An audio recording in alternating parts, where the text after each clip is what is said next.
ওয়াসাল্লামকে নমিনেশন দিয়ে, কোরআন দিয়ে, সংবিধান দিয়ে দুনিয়াতে পাঠাইয়া দিছে। যদি মুহাম্মদ সাল্লাল্লাহু আলাইহি ওয়াসাল্লামকে না মানে তাকে কি বলা হবে? কি বলেন?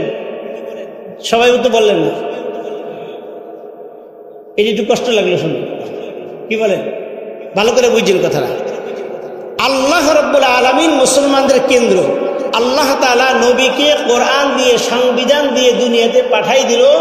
যদি কেউ মুহাম্মদ সাল্লাল্লাহু আলাইহি ওয়াসাল্লামকে মানল না, তাকে কি বলা হয়?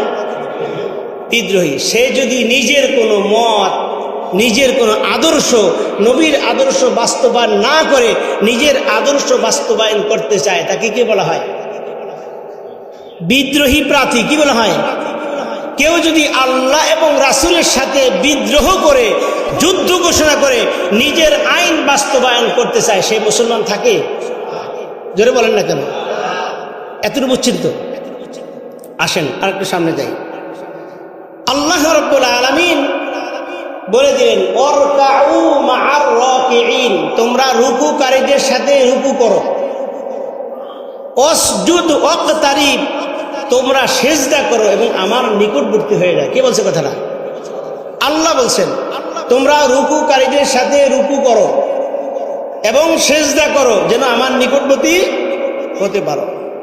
এখন রুকু কয়টা করবেন, সিজদা কয়টা করবেন, এই কথা কে বলছেন? না, এই কথা রাসূল বলছেন। কে বলছেন? 2 রাকাত নামাজে কয়টা রুকু করবেন, বা 1 রাকাত নামাজে কয়টা রুকু করবেন, কয়টা সিজদা করবেন, এই কথা কে বলছে? রাসূল বলছেন। এখন রাসূল এটা মানবেন না, আল্লাহ মানছেন। মনে করেন রুকু করবো, এখন চিন্তা করেন, রুকু করলে তো সওয়াব আছে, সিজদা করলে সওয়াব আছে। রুকু 2টা করবো প্রতি রাকাতে, সিজদা 4টা করবো, আপনার নামাজ হইব?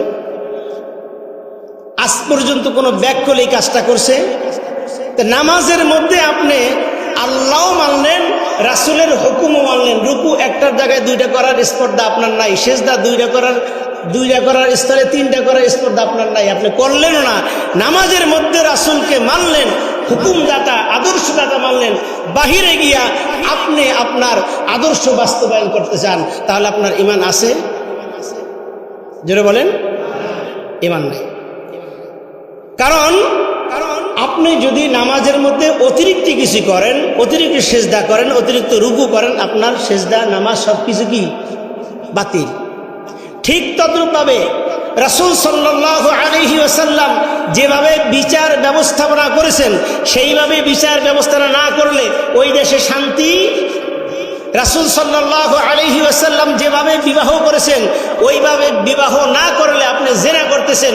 রাসূল সাল্লাল্লাহু আলাইহি ওয়াসাল্লাম যেইভাবে সংসদ চালাইছেন, যেইভাবে রাজনীতি করেছেন, ওইভাবে রাজনীতি, সংসদ, পরিবার পরিকল্পনা সমস্ত কিছু যদি না করেন, আপনার সব কাজ বাতিল। ঠিক কিনা বলেন?